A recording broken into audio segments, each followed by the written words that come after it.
Assalamualaikum warahmatullahi wabarakatuh. Kembali lagi di channel Scriptflow. Pada kali ini saya ingin membahas terkait daripada istilah merger, akuisisi, dan konsolidasi. Nah, untuk perusahaan atau orang-orang yang fokus di bidang perusahaan harus mengetahui daripada istilah-istilah yang ada di sini. Nah, mohon maaf sebelumnya saya tidak menggunakan metode yang seperti biasanya karena memang harus dijelaskan melalui papan tulis ya, karena ini memang kadang pemahamannya agak susah ya kalau buat orang yang baru membaca atau yang baru mendengar istilah ini.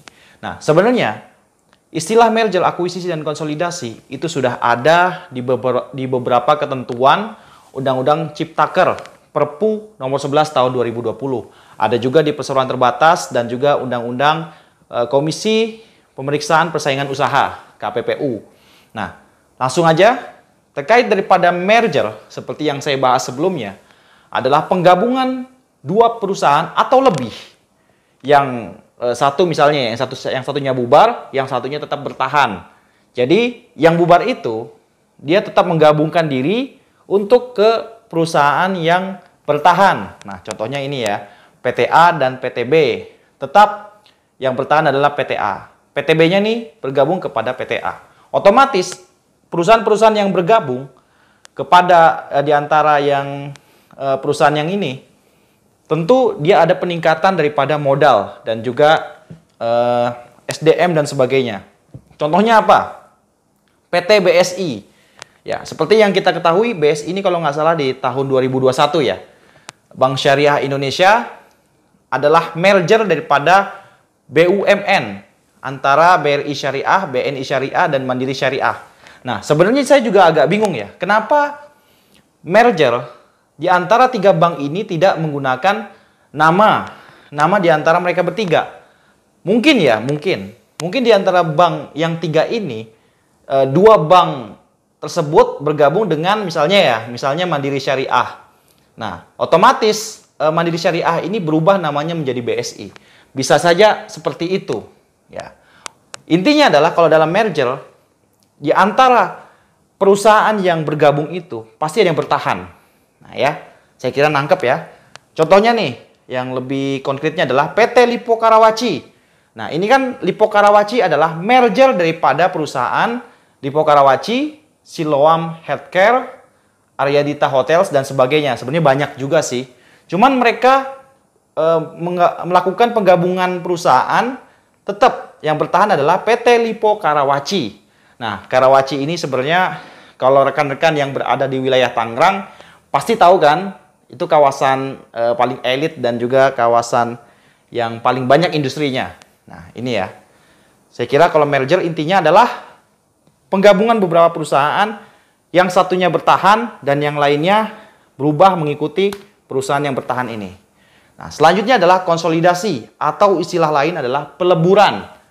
Nah, konsolidasi atau peleburan adalah penggabungan dua perusahaan terlebih yang dimana semua perusahaan tersebut bersepakat untuk mendirikan perusahaan yang baru. Nanti ya. Jadi misalnya ada PT ABCDE. ABCDE ini menggabungkan diri dalam membentuk perusahaan yang namanya F. Nah misalnya. Nah ini saya udah cantumin sebenarnya ya. PTA dan PTB sama dengan PTC. Ini udah kayak belajar matematika ya. Contohnya adalah PT Indosat. PT Indosat ini adalah konsolidasi atau peleburan dari beberapa perusahaan, yaitu AM3, Bima Graha, dan Satelindo. Nah, mereka ini menggabungkan diri untuk membentuk perusahaan yang baru, yaitu PT Indosat. Nah, jadi seperti itu ya bedanya ya. Nah, ini jangan sampai ketukar nih. Kalau merger, di antara yang mau gabung, ada yang bertahan. Kalau konsolidasi, semuanya berubah, bikin baru lagi. Gitu ya. Nah, akuisisi. Kalau akuisisi atau istilah pengambil alihan perusahaan adalah mengambil alih, ya, suatu tindakan mengambil alih saham dari perusahaan kepada perusahaan yang lain. Ya.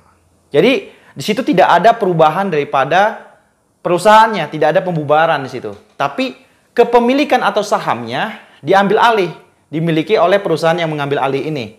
Nah, ini udah contohnya ya. Ini maksudnya adalah Misalnya nih, PTA istilahnya membeli semua saham di PTB.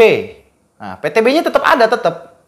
Namun karena PTB ini sahamnya dibeli oleh PTA, oleh karena itu PTA berwenang untuk mengelola daripada PTB. Nah, seperti itu ya.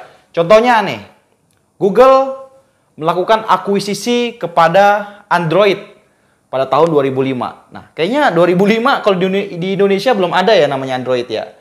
Mungkin ini di luar negeri ya, karena kan Android ini adalah perusahaan multinasional. Nah, Tokopedia mengambil alih Bright Story pada tahun 2019. Dan terakhir adalah BCA mengambil alih Robobank pada tahun 2019. Nah, otomatis yang diambil alih ini tetap perusahaannya tidak bubar, namun kepemilikan sahamnya atau kontrolnya di bawah daripada perusahaan yang mengambil alih ini. Jadi seperti itu ya. Ini harus dipahami oleh rekan-rekan yang benar-benar fokus kepada dunia perusahaan. Nah ya.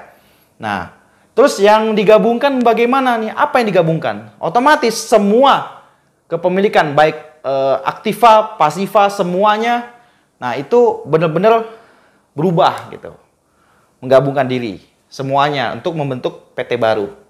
Nah, intinya seperti itu ya. Nanti kalau ada pertanyaan bisa isi di kolom komentar.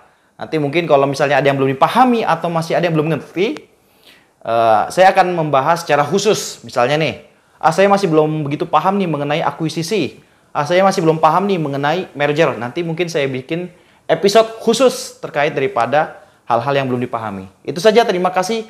Wassalamualaikum warahmatullahi wabarakatuh.